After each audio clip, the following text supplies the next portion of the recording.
your mind, lost in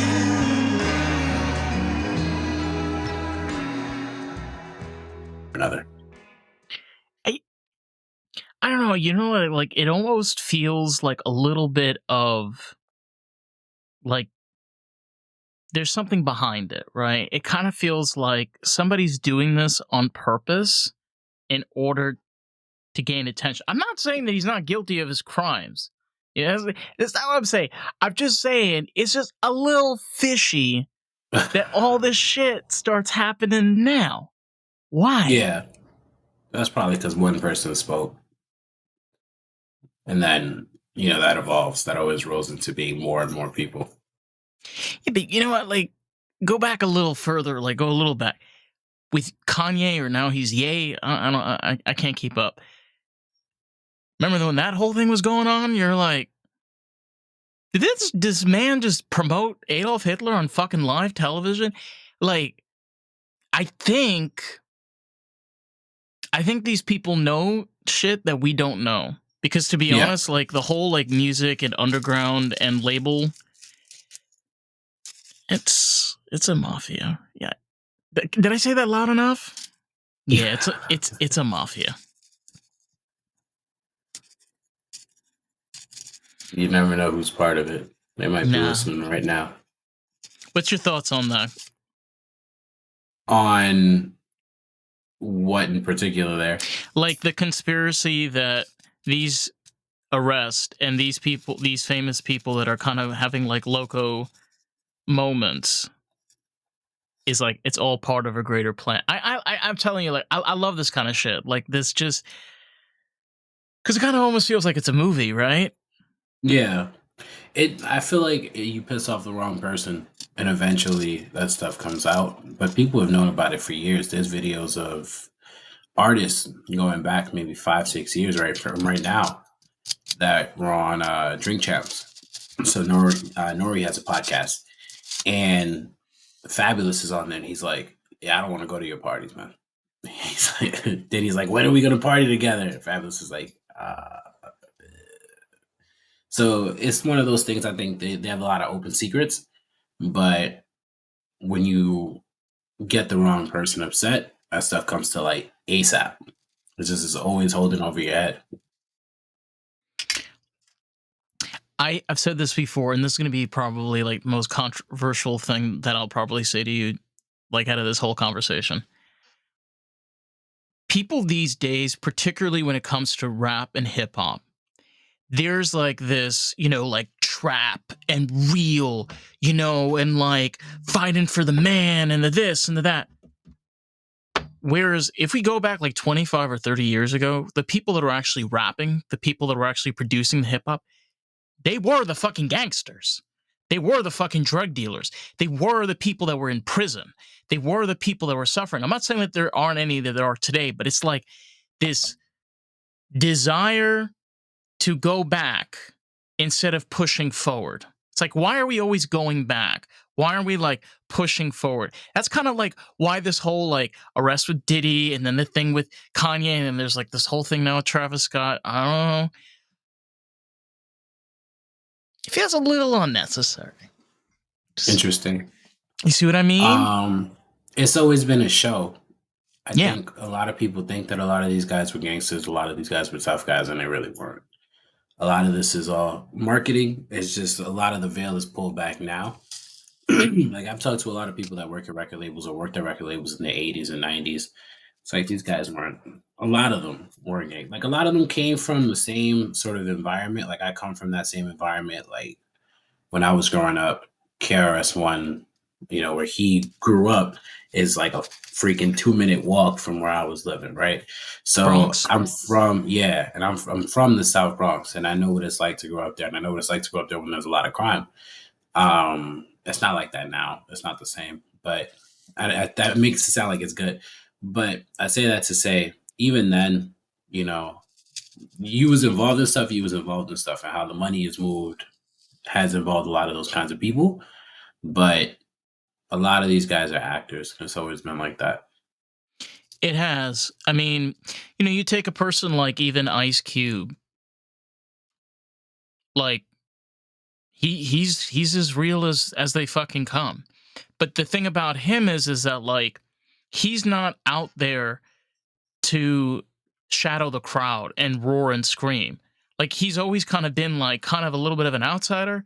Like you know who he is. You've heard his beat, like you've seen his movies. You see, but that's what I'm saying. Like some of the like actual real people, they're not always in your face. They're not people that like immediately come to your mind because they don't want the attention. You see what I'm saying here? These are people that chased by the police, fucking chased by mafias, gangs, put in prison. Like they don't want people to bother them. They kind of just want to live with their wife or their kids and just kind of take it a little easy. You see what I'm saying? Yeah, I think Ice Cube's a funny example Yeah. because I love that motherfucker. You could definitely look into a little bit more about Ice Cube's background and where he's from and what the streets would say about him and his come up, But that's not my world, right? That's a whole different. LA is a whole different universe from New York. But man, a lot of it is people putting on characters, putting on shows. Stories are based on the people around us. There's some artists that people will know them, and like at the end of the day, they're human beings like anybody else. People know their story is really their cousin's story, right? It's somebody else's story that they're telling. And I think a lot of people want rap to be a bunch of gangsters doing gangster shit. It's not really like that. It never has been. But going back to your thing about us sort of going back, I think it's just as a spotlight. People have always done crazy things. And right now it's just there's a lot of attention, there's a lot of eyes on celebrity in general in a way that there hasn't been because we're in this era of like everybody's authentic, everybody's themselves. Yeah, And right. realistically, it's like if you're yourself and you 100% visible 100% of the time, whatever mistakes you make, those are going to come to light. Somebody's going to see them and somebody's going to blow them up. The crazy part is you always have that damn motherfucker that's screaming on top of his lungs that, change is easy, to be able to make yourself such a better person, and you don't need these fancy people, come to us, we're independent artists. We'll take care of you. We'll show you the ropes. I'm just talking from my own experience, even within the underground or even in the independent side of things, there's very little control. There's complete chaos. Like I have seen cases of artists where they're literally being used by other artists because they don't know how to do those things. Yeah. So they just take advantage of each other. So it's like, I get it. We don't have the large labels and I understand they're really evil, but then you're fucking taking advantage of your own fucking people. You know what's funny? On the last few podcasts that I've been on, this point has come up a couple times about, maybe I've been the one bringing it up. That's why it keeps coming up. Artists are the last people to get paid at the end of the day, right? Like if you talk about going on tour, before you've ever gone on tour, you've paid a bunch of people to help make your songs, whether that be production, mixing, mastering, et cetera, et cetera. You've paid for studio time. You've paid for any sort of content creation that you might have done it, unless you're doing it all from home. You're paying Meta, you're paying whoever it is for advertising. You're doing so much of this. You're paying the venue to be able to host you in some way or another, whether that be a cut of ticket sales and revenue, whether that be an actual upfront fee to rent out the venue if you have the fan base that'll let you do that. You pay the merch suppliers. Like everybody's hands are in your pocket before you actually get paid. Like it costs a lot more than I think people think it does to be an artist. I think people think it's like, oh, you put out a song, it just blows up. It's like, nah, it's really not like it's not like that at all. No. We've been talking about like different artists. One, I was even talking recently with a friend, was Beastie Boys. Yeah. Okay. People don't understand this, but they were rich. Yep. They were always rich. And I'm not putting them down, but they made fun of the fact that they were rich. If you think about like Paul's Boutique or their very first album that they did with Rick Rubin, They're just making fun of their own life. And, that is kind of a way where artists find a form of satire. Yeah. Where when you look at, for example, like gangster rap, for example, like if I listen to like Mobb Deep, right? I'm going to throw that out there. They're telling you their sarcasm. They're telling you their sadistical twist on their story. It's not supposed to be lyrical, like literal. It's supposed to be lyrical. Am I wrong? Yeah. No, absolutely. You're right. That's absolutely the case. So I want to hear your own perspective on this. You do see, for example, like what I said, like the drastic change and shift. I mean, what we call real today, like feels fake as fuck yesterday. hmm No, I mean, that's what it is. Because I feel like this is something that maybe will change in the next couple of years. How so? But marketing people got a hold of the word authenticity. And so now everybody's authentic, right? We're all presenting in an authentic way that we didn't before. Your brand has to know who you are. But what does that mean? That means you've curated your image. Like at the end of the day, you are who you present to people, right? So if I have 3 marketing executives behind me, this guy just came out of college, did 4 years of marketing, knows that if you look at focus groups, people prefer certain last names, people prefer certain backstories, right? Now that's my name. Now that's my backstory. Um, this is crazy. I was watching. This is gonna sound stupid. You ever seen that show Kevin Can Go Fuck Himself? I think so. Is that on The Netflix? It is on Netflix, yeah. So it's a parody for those that might hear this and don't know. It's a parody of shows like The King of Queens or Everybody Loves Raymond, those sort of American sitcom shows, and then they give the perspective of the Vanilla people in those pudding. relationships. Vanilla pudding American sitcoms. That's right, man. Yeah. That's I call it popcorn television, so we're on the same page. It I really love is, it. bro. Oh my god. So Um, unrealistic. Like, it's sorry, go on. nuts. Yeah. Nah, it's cool. But I say that to say there was a scene where the dude is like opens up a diner. It's called Bev's Diner. They open the door. It's an Asian guy hosting it, and they thought he worked there. He's like, yeah, I own it. Just turns out in New England, we did the market research.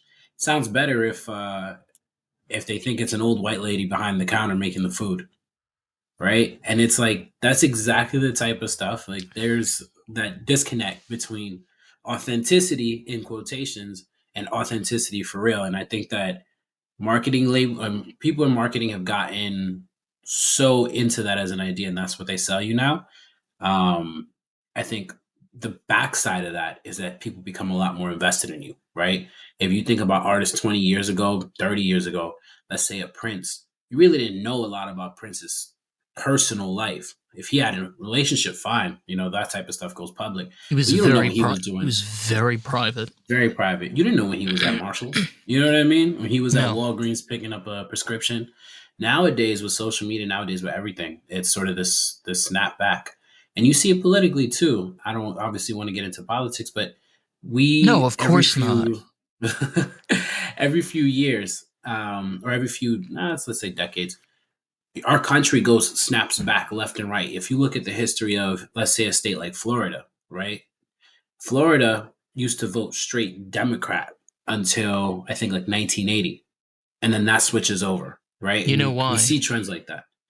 That Republican wave, and that I couldn't get too much into that. That's outside of my purview, but So a little recap, which you actually might appreciate this. The whole reason why Florida is the way that it is because of corporate America. yeah, When they brought Walt Disney World down here in 1972, the government here in Florida over a period of like 20 or 30 years transitioned to business focus. Who are the leaders in corporate business in America right now? The Republican Party. interesting. They're also real mad at Disney right now, aren't they? They're like, you can't have any pride symbols on your The thing. So dog must obey the master.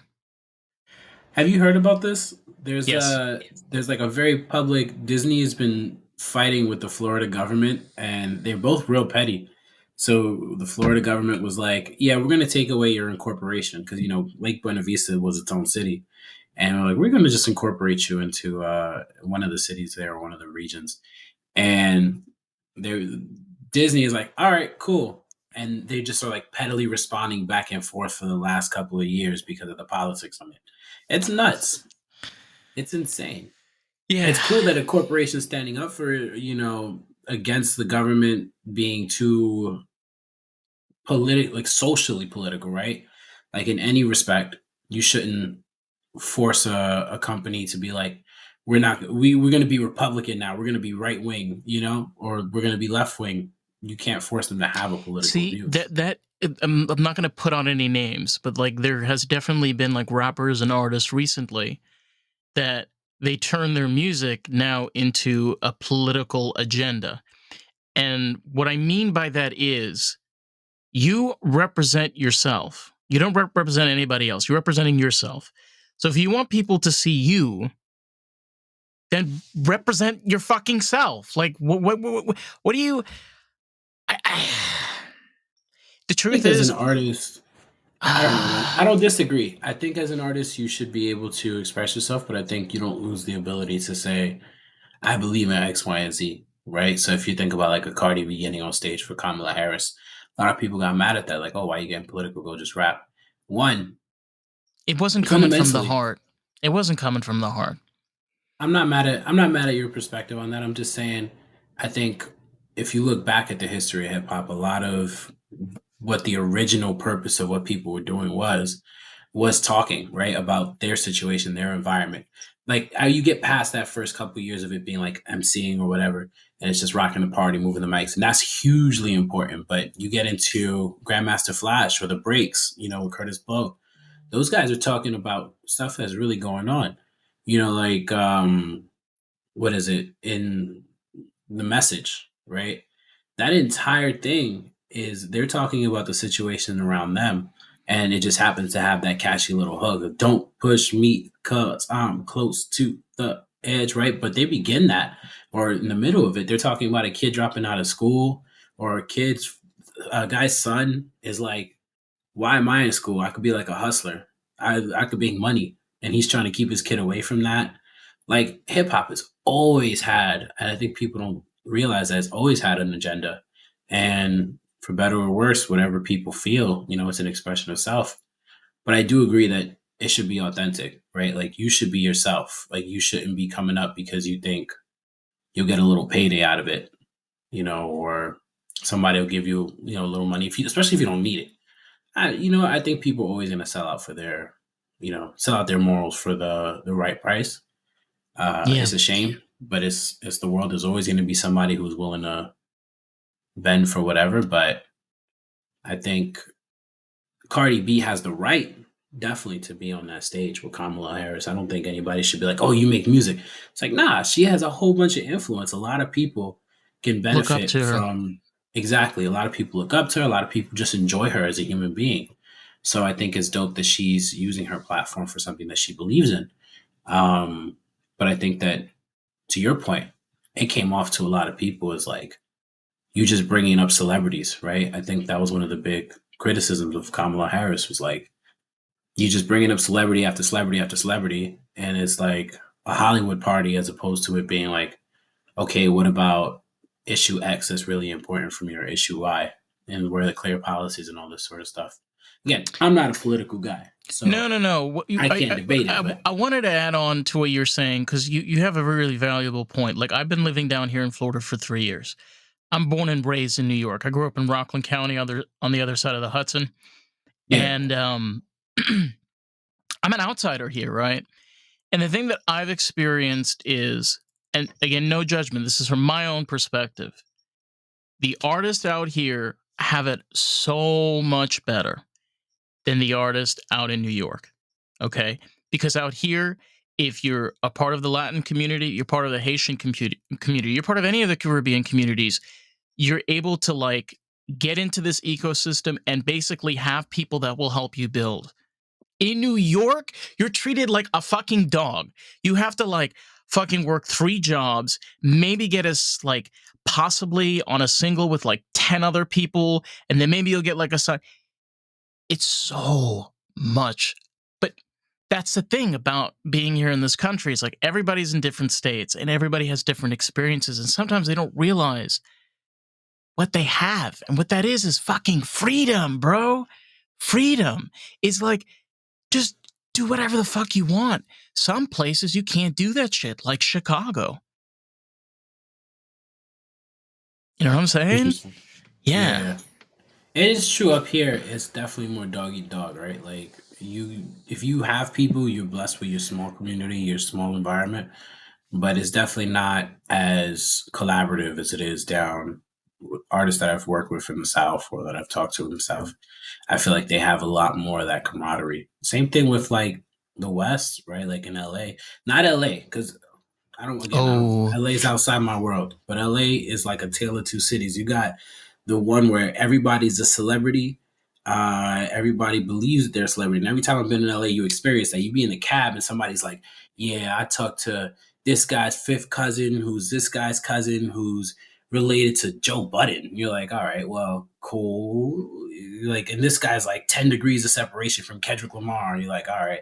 So do you know Kendrick Lamar? He's like, nah, but I kind of do if you really think about it. So I'm kind of important. You're like, bro, okay, relax. But then you see a lot of the actual artists there are so connected. They don't care. They hop on each other's stuff.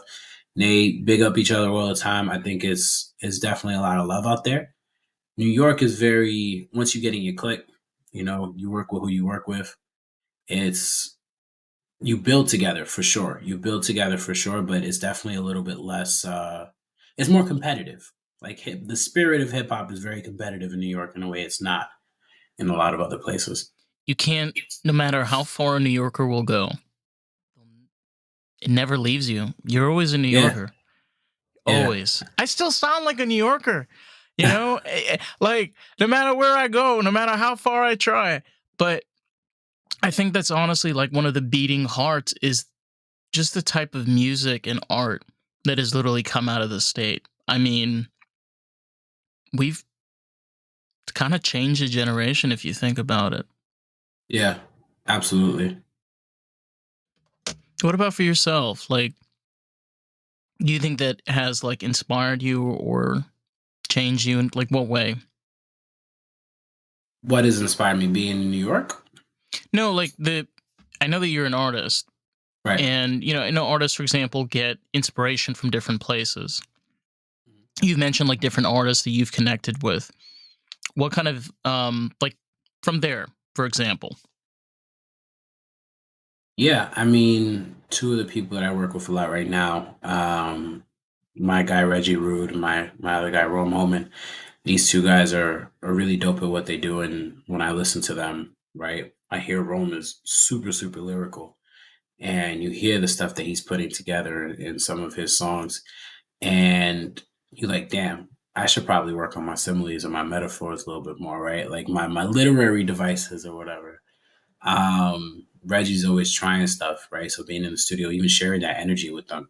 The person that we mix and master with, the person that we work with, the artists, the different producers I've worked with have given me the ability to sort of take different avenues, right? Like I have before I even started really putting out music formally.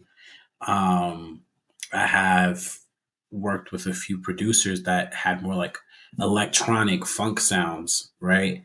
Have inspiration from really everywhere. So I think it's one of those things where working with those different people opens your mind up for sure. And that's where I take a lot of that inspiration from. I like that. It almost like it gives you like a sense of fuel, right? Like the Yeah. nitrous in the car, where you always have to push to make yourself better. I think like there's no way of being perfect. Sometimes like you have to fuck up in order to do better. Like Oh, for sure. you can't always be perfect. For Just sure. There was oh man, this is a million years ago now, but back when Schoolboy Q was touring for, I want to say it was Oxymoron. He had done an impromptu, like a pop up show in the city, and I ran into somebody that was on his team. And this guy's like, "Can you make this slot out here in where was it in Rhode Island? I forget the name of the city, Providence." Providence? Okay. Yep. So I go and I'm like, Nice place, I by the have no way. money at the time. It was a pretty city. It's very beautiful Yeah. down there. I was broke at the time, broke college kid. I was like, I got to make this happen. Um, I'm going around asking, looking for somebody to lend me a little bit of money, finding my way around. So I finally get there. I was late for the show. Um, for some reason, I had posted this on the internet. I put it up, I think, on Reddit. And they were like, "Oh, let's listen to your music real quick." They was smoking me in those comments. And I was like, if I had gone on stage and played whatever I was going to play, I was getting booed off that stage. And it was like one of those things where it's like, I definitely would have been fucked if I gone up there. But that type of experience where you have people listen to your music and go, this is wrong and this is why. Like, I don't like this, I don't like this, I don't like this. That type of stuff is humbling, but it also makes you better as an artist because you like, it sounds strange, but it validates you in a way. Like, it makes you go, okay, I definitely can make better things. And what you're looking for is not what I'm doing at this time, like at this moment in time. So, yeah, you learn a lot from fucking up. Even before Really? you really get into it. Yeah. Yeah. And sometimes you sometimes like realize that you're going the wrong direction. You Yep. know, we sometimes really get fucking cocky, Yeah. and it can blind you, and you just you got to let it feed you. Yep. You know what I'm saying? You got to get clapped sometimes. At the end of the day. Gotta happen. What do That's you the only think? way you grow. What do you think have been like some of your high moments? If if you can think of any, and like, what did that do for And you?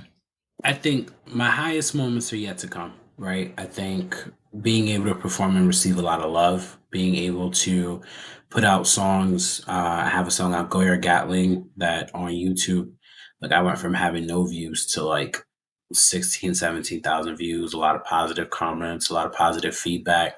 Damn. Um, yeah, it's dope. I'm excited about it. But being able to see that success translate, we just dropped King's Ransom, which has this the EP, a bunch of the different singles that I have, plus an extra sort of bonus single that's on there. Just receiving love, I think that's been a consistent high, right? Being able to meet with people, let them hear stuff and hear their feedback, right? I think that's really been dope. I think it's a lot of highs. I think even performing on stage, right? The first time I really got up there, did my thing, like I felt that, like I felt that energy and knowing this is what I wanted to do. The last high that I feel like was really important is what sort of got me back into making music. So I'm 30 now, right?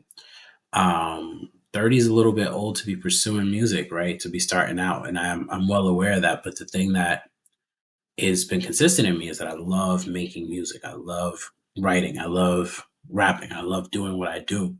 So my biggest problem was always my anxiety. Scared to like put stuff out into the world, get the feedback, what if everybody hates this shit? What if I'm trash? And what's been really cool was, or one of the things that was the impetus for me to start switching over to like doing this professionally again, is I went on an impromptu sort of battle thing, right? Like we were at a show down in Brooklyn, and they called us up to basically like, oh, whoever wants to come up and battle.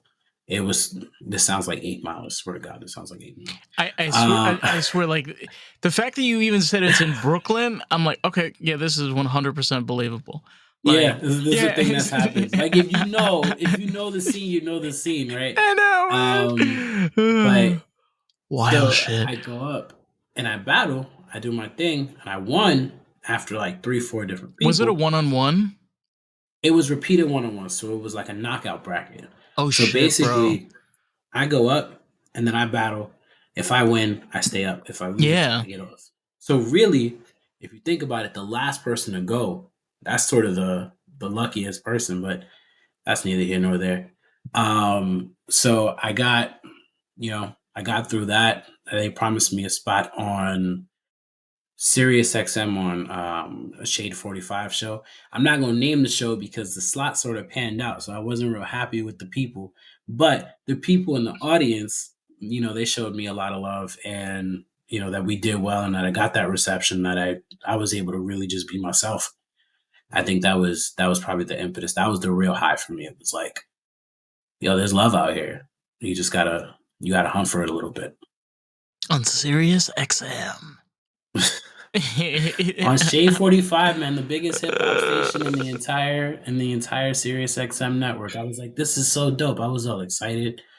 Yeah, I was like, all right, join our little Instagram group. I'm like, bro, just tell me when to be on the show. I have a 2011 Ford Mustang, and I found my Sirius XM coupon. Yeah, for still work. It expired April 10th, 2013. So I still have the coupon though. To turn it in, just see if you could get a new 3-month trial. Shit, bro. Honestly, like talking about just like old shit. I love sometimes like when you go into the thrift stores these days, and they have like some of the old pants and the t-shirts and the belts. Like they have shit like all the way from like the 90s and 80s, like I don't even know how some of these prints survived. I remember I was in the other I think it was Goodwill, and I saw this Run DMC t-shirt. Bro, do you know how much they wanted for that bloody thing? How much? $109. Oh no. The bastards knew that it was worth money. That was somebody's laundry one day. Yeah. When you think about it. Yeah. They was gonna charge you $110 for that. Yeah. And some bastard just fucking put it in a trash can and sent it to Goodwill. Yeah, like 110 for this, and then meanwhile, they're reproducing a lot of these at like Target or whatever. Not Target, like TJ Maxx. You go and you find them everywhere. Walmart too, yeah. It's insane. It's what, like, it's almost we're so like we're like now 2025, but everybody's still so obsessed of the 90s. Like we were talking about this earlier before. It almost feels like we like to go reverse. We don't like to go forward. Like the thought of like, no. Give me them umbrella pants. Yo, give me that like 1 pound chain. You remember those? The 1 pound chains? We're always doing that. We're always like 30 years in retro. Like if you look at 10 years ago around this time, what was coming out? Stranger Things, right? With that 80s aesthetic. The 80s were like in style maybe 10 years ago. So you start to see that trend shift a lot. And it's the same thing always. Like the 70s were retro in the 2000s. It's like I feel like we're like always 30 years. Even if you watch the TV shows, like that 70s show came out in the 90s, right? And you want to hear something funny. In the 70s, there was a show set in the 50s. It was Happy Days. I feel like we're always longing for the past. Everybody wants a simpler time. Man, we got iPhones now. Relax. You don't need your acid print jeans. I remember, I'm 25. Like we're only a couple of years apart, but like I remember the way that you would have to get music. See, people don't understand. Back in the day, you had to have like an MP3 player, or if you were poor, you had a CD player, and if you were even poorer, you had a tape recorder. And if you're one of the rich people, or somewhat rich, you had a tape recorder, a CD player, and an MP3. And it was a process. Like, you couldn't just be like, all right, let me go on Spotify and put in Taylor Swift. Did it? Nah. Yeah. Everybody had like the little Santa clips, the iPod shuffles. Before that, it was the Walkman. Absolutely, that's been a thing forever. The waterproof CD players. The waterproof CD players. It was. I was talking about this the other day. It was nice when you had that separation between like this is the thing that I like fuck around on, and then this is the thing I make my phone calls with. Because when it's both, you kind of have an excuse always to have it on you, right? So now you're doing random things at like random times, and it's not even there's not like I have dedicated time for this anymore.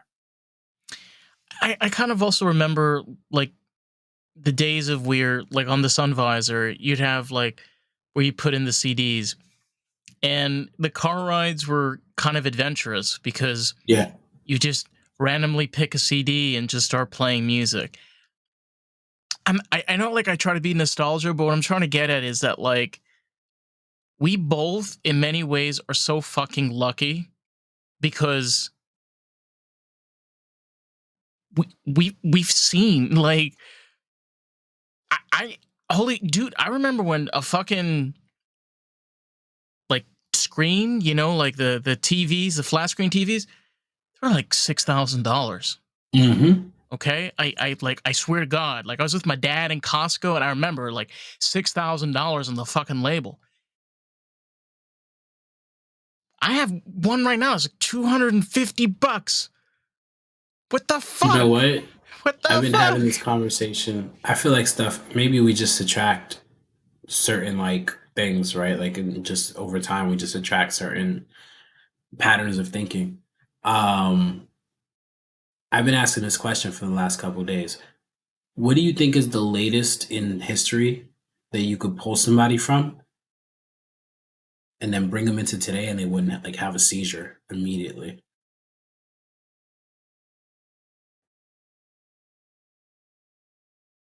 2014. You think that late? Mm-hmm. That's the latest I've heard. I always say like I always say it's only been like 2 3 days, but I've been saying like 1995 to 2004, something like that. No. Because by then, I mean, Oh, 1995.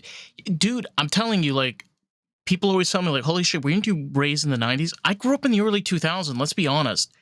yeah, It was the 90s. Okay. We had landlines, we had dial up, we had VHS players. It was the 90s. Okay. Like, I know it was 2004, it was the 90s. But I remember clearly that from 2010 to 2011, it was like somebody turned a light switch on and off. All of a sudden, flat screen TVs started becoming cheaper. Everybody started having smartphones. Everybody started having iPads. All of a sudden, you started seeing these large screens replacing advertisements. Like, yeah, it's been nuts. And that's why I'm saying you take somebody from 1995, right? Let's say, yeah, and they don't know what an iPhone is. They've never really worked with the internet as social media, right? In the way that we interact with it now. They yeah. didn't have the plethora of content on YouTube. The second they get over here, they're going to be a couch potato. The electric vehicles weren't even really a thing. You know what I mean? Like, it's nuts. Whereas at least you get into the 2010s, you start to see the genesis of that stuff. So you put them here today, you're like, all right, I see where that was going. That makes sense. But like 2004, and even then, I just think either way, it's crazy how much we've advanced in the last 15, 20, 25 years Okay. as a human race. I want to, I'm going to throw this out to you and just think about this for a second. There was a company called Baker Motors. Um, they built electric cars in the early 1900s. Mhm. If you take one of the engineers or one of the people that built those electric cars and put them in a Tesla factory today, how would they react They would probably, actually, I don't know. They would be amazed at how efficient it probably is. compared You know what I to mean? the electric Compared cars to that they when were they working were, on? right. Like they would be like they would be, what's the word for it? Sort of astounded at that. But I don't know if they would be like incapable of doing the job. You know what I mean? They'd be like, yo, y'all got some nice machines here, which is kind of cool. But I think the idea that they would be astounded that like it went all the way to where it was going, right? I'm sure that they had like some like early working prototypes or something, right? Where Yeah. It had to be something that was going on there. Well, But the thing was also like, particularly with the automotive industry, is electric and steam was first. mhm, Gasoline came later. You know, something like, if you notice throughout history, we stop and then we continue years later. And there's a lot of yeah, different things like this. You know, we talk about like touchscreens. Touchscreens were invented in the 1960s. Okay? yeah, they've been around forever. Yeah, they've been around for a very long. So it's like, you know what, we can even go like into the music industry, where computers have been around since the 1950s. But the way that we've been able to shrink instrument, think about this. You're able to just shrink. We used to have like a whole entire room of instruments to have Yeah, like a bunch. Now you just need a computer, one device. So 25 years ago, you needed 15. 25 years later, you need one.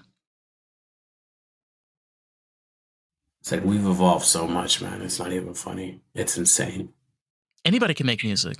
You just go to Yeah, ChatGPT and you make music. yep. Which is a whole other thing. Yeah. That's a can of worms. Like I think it's crazy that people are using ChatGPT to outsource creativity, and it's tough. It's tough. I try to have the outlook of, you can almost use it as a tool. So the thing is, like, inevitably ChatGPT is the future. So as an artist, you can either use it as a way of cheating, or you can actually use it as a way of advancing your own craft. The cool thing about programs like ChatGPT is you can take your own creativity and figure out different ways of going about it. You can augment it. Yeah. Correct. You know, I think we just have the, like, every single time we're new to something, we're always like, oh, nah. Think about it. I mean, like, Rick Rubin was really fucking experimental. Like, the amount of money that man spent, and he was right. I mean, he wasn't wrong. So, what are we doing wrong?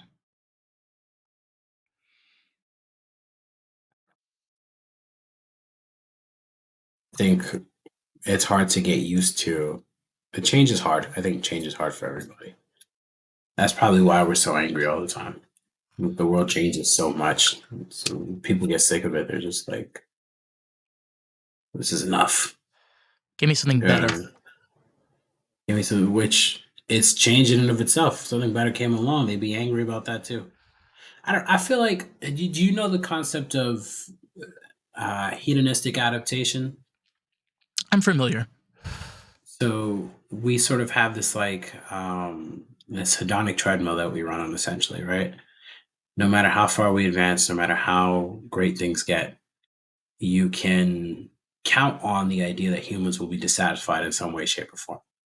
Like if you every single night slept on Egyptian cotton, beautiful 1,000 thread count sheets, um, give it 2 months, 3 months, you will be angry the second that you have to sleep on an 800 thread count sheet, right?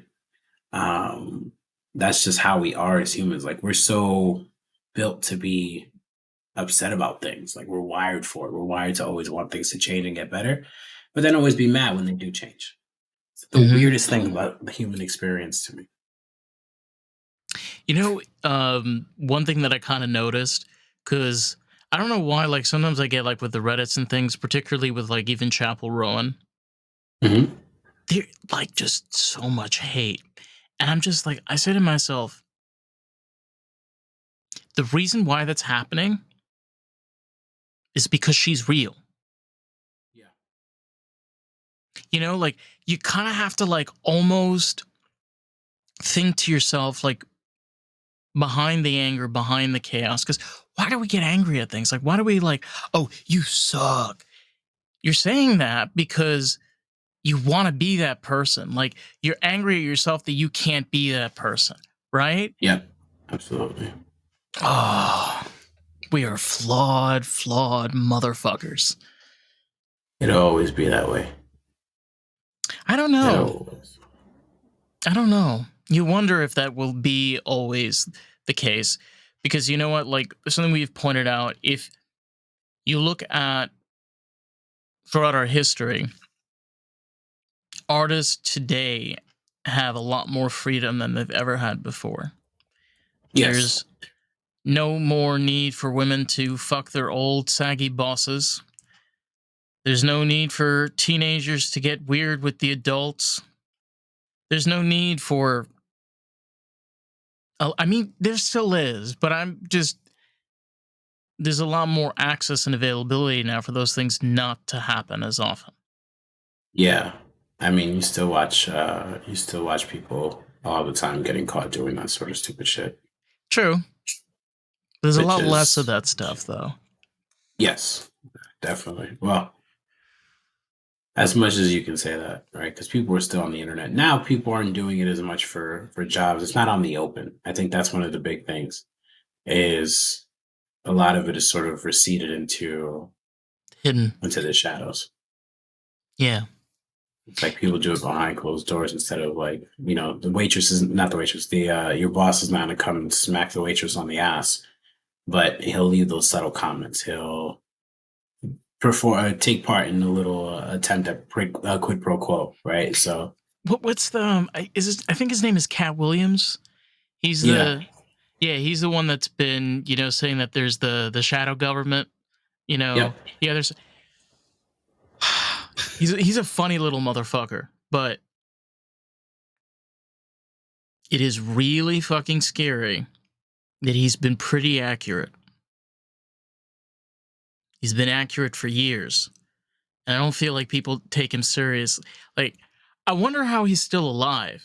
You know what I mean? It kind of like almost giving me like Squid Game 001 vibes. Like, Right. are you like the foreman, like the man behind the black mask, and you're just like You think in the it's him? game? Yeah, You watched the new season of Squid Games? it was. I'm gonna wait for season 3 to make my final decision. Okay, I trust Korean television. I really do. I trust them a little too much, but yeah, it was okay. It was. I don't want to spoil anything, but No, you don't have anybody to. who might be watching, but 001, 000, like 001, like we already know who he is. Right, of course. So like, there's no. But not everybody's seen it yet. But some of the stuff that he gets done, in some of the games, and the way that he plays that game is crazy as fuck. But right. what do you like? Honestly, I want to hear your thoughts on this. Like, do you think, or like, maybe possibly a little bit, that Cat Williams is the insider? No. No, you don't believe it. I think this stuff, he's presenting things that have been open secrets for a really long time. And I think it's great that this stuff is coming to light and that he's the one to do it. It's good for him. But I don't think that there's anything special about him in particular. Damn. A lot of these people have known all this stuff before.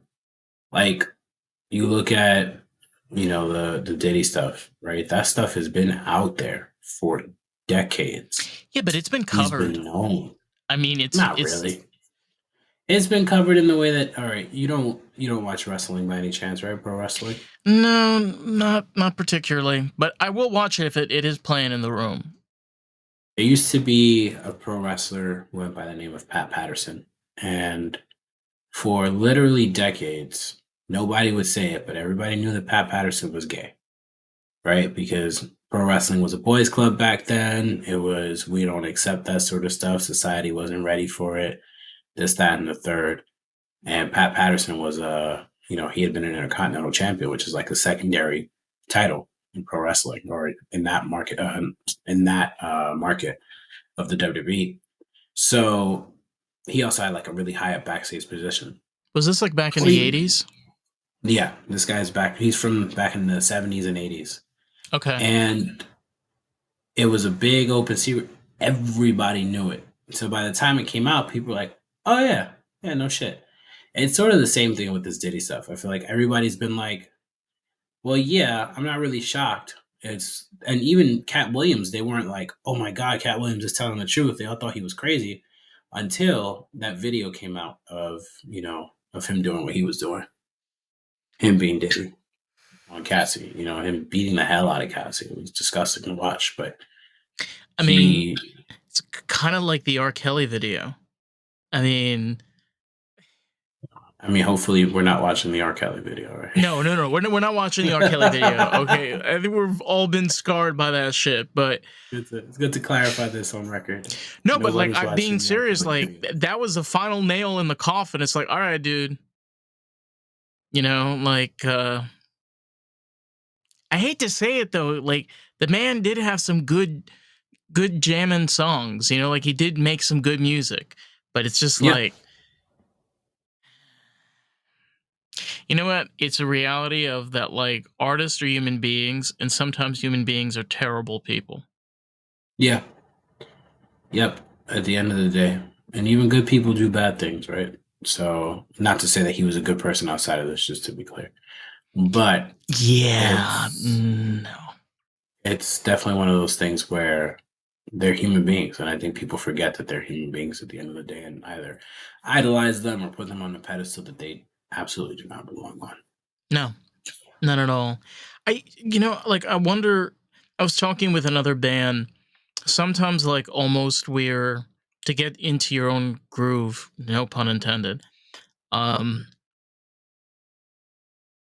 you got to make what you want. Yep. It's something I realized along the way, because a lot of people spend like their 20s, having fun and doing a lot of cool shit. I've kind of like been spending my time like trying to figure out like what I want to do in my life. And it's like being an artist sometimes means that like you got to be able to make those sacrifices. Yeah. And you're right. Sometimes we don't make good decisions. Sometimes we make really fucking bad decisions. But we fuck up. Hopefully not like Diddy and R. Kelly. Well, yeah. God, that's a whole different conversation. Oh, Jesus. And believe it or not, there are people that are like, yeah, way worse. Even, across the pond, there was that Jimmy Savile guy, right? Who it turns out after he died, it was like, oh, he was a prolific child molester. Prolific is a crazy word for that. But he was a serial child molester. So it's definitely one of those things where you never know. You never know. These people are they're complex. Like at the end of the day, they're human beings. And I think that we idolize them in a way that we shouldn't. And that's where we get into a lot of trouble. Yeah. There was there's one artist that I personally like, I've always like connected with. And it's kind of like, it's crazy because David Bowie, he created his eulogy, was an album. It's called Black Star. Okay. Like, not that many artists have done, like, created a eulogy as an album, but he did. Dude, it feels like you're at the man's fucking funeral. And it's Larry David did the same thing. And it's beautiful. Like, I don't know. It's sometimes like the dark shit is sometimes the most beautiful because it connects you to something really deep inside.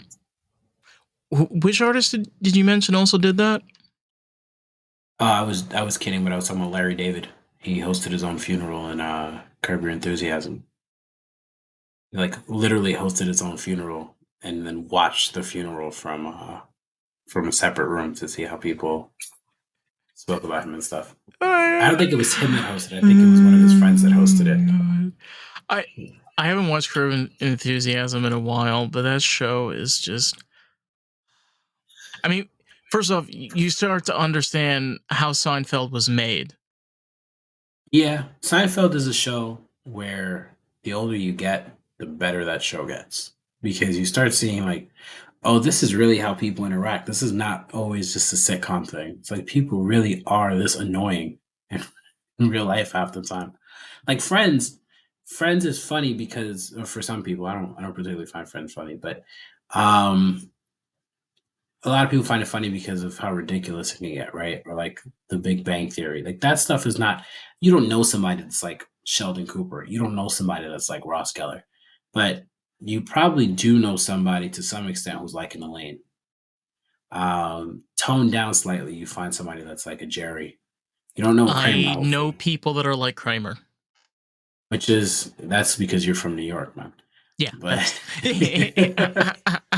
And because I will say it's this, they are sometimes some of the coolest people.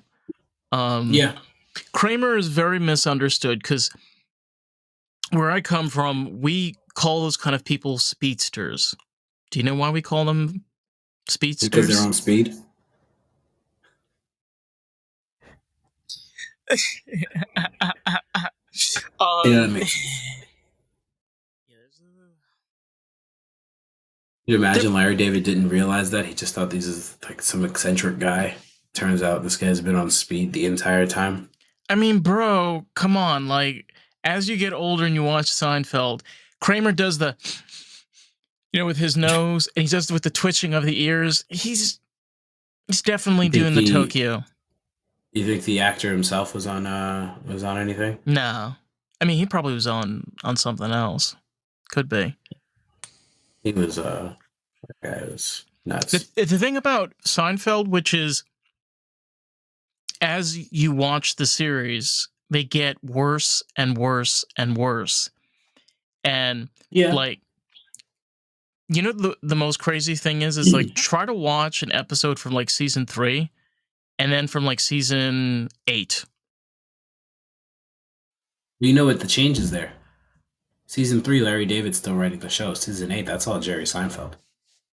Everything after season 7 is all Jerry Seinfeld writing, and Jerry Seinfeld's sense of humor is certainly not the same as Larry David's. No.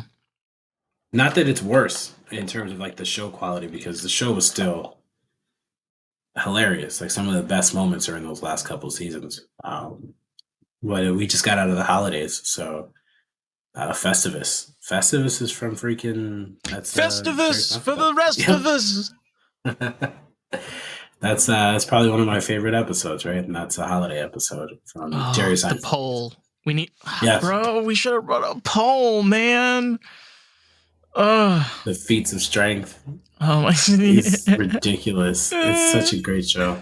But you know what the crazy part is because like I have my mother's from Brooklyn, okay, and Yeah, she's Jewish, so she's 65. You kind of already know the picture. They really are like that, okay? Like I'm not making this shit up. I'm being very serious right now. Jewish Brooklyn mothers are as crazy as they are in Seinfeld, and they are that way because they love you at the same time, but in a really fucked up way. Okay, we yeah. don't know how to explain it.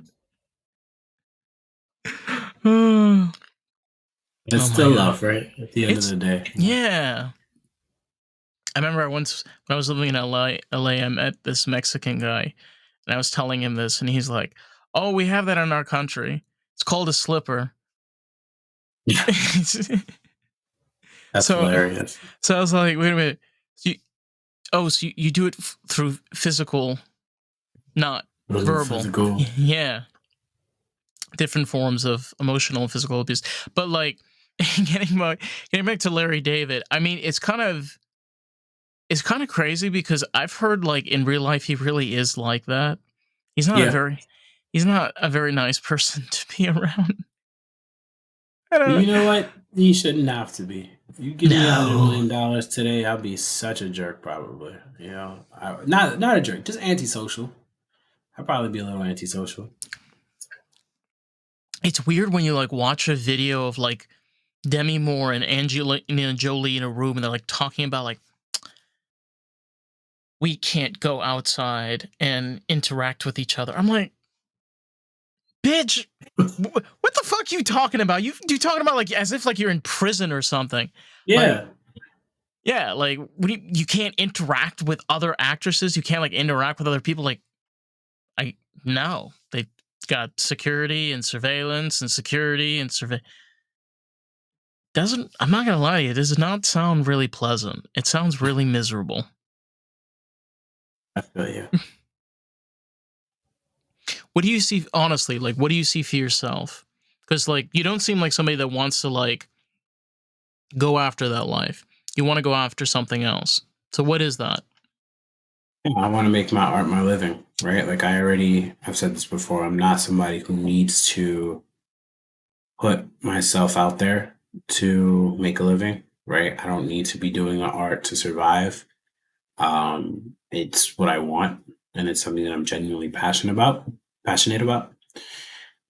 So for me, when I say what do I see, or when you ask what do I see for myself, that's really it. It's however that's happening, performing for people, being able to drop music, being able to do that stuff without having to worry about where my next paycheck is coming from, to be able to fully dedicate my time to this, to my craft and growing. I think those are the things that I really want to be able to do. And just touch and connect with people, right? Not physically, but emotionally, be able to connect with people and really start to give who I am to the world, and also be able to have people not only learn but sort of resonate with the world that I've been a part of. Be your own. Yep. Find strength in Absolutely. that. I mean, we live in a different world, but so what? I think Yeah. that what holds us back is fear and the unknown. And guess what? I fucking love fear and I fucking love the unknown. I had to learn to love it. You So have to. you have to, absolutely. Look, again, like I said, one of the things that stopped me, I think I was ready to release music long ago. Like even at least one or two of these songs is about 4 years old, right? Mm-hmm. And I know I was ready to release music then. I think what's always held me back is that anxiety, and it's like you got to fight that, because what I want, the end goal, is greater than that momentary feeling of anxiety that you might have where you doubt yourself, right? That end product of, even if it's two people, I used to say, like, if I could get on somebody, this is how old I am, I guess. If I could, I just want to be on a couple iPods before I die. You know what I mean? So it's always been about the music. It's always been about sharing that and getting past that anxiety piece of it. So yeah, no, I get where you're coming from entirely, and it's a huge thing. It is. Kevin, quick question for you. I know you have your socials and you mentioned you do have a YouTube channel? Yeah, absolutely. Everything's at Kevin King 922, by the way. So Kevin King 922. Do you have a website? I don't have a website yet. I should probably get one up. It probably would be a good little step to have. I just Okay. don't have, I'm not at a place where I feel like I need to, announce anything or put anything up, but I kind of need to start driving traffic there. It'd probably be a good business move. Okay. What I'm going to do is in the description bio below, I will put in your YouTube channel. And then I'm going to put in, you have Instagram? Yes, sir. Okay, well, we'll throw that in there so we can find the jam, the groove, and the jive. Yeah, that There you sounds go. dope. Mm-hmm. Just dropped a video too, so by the time that this is out, the video for fall will be out, which is just like sort of a live performance video. I think it'll be dope to be able to get people's eyes on that. Do you do live performances indoors or do you do outdoor venues as well? I would love to do outdoor venues. I gotta sell some tickets. Once we get there, yeah. Listen, one thing at a time. But you know what? One thing at a time. You'll get there. Appreciate it. Of course, man. Listen, Kev, it's been an absolute pleasure to have you on. And for anybody out there, if you want to find out more of the podcast, you can find us on all the socials and Rumble at Lost in the Groove Pod. So with that, we'll catch you on the next one. Adios. Pleasure.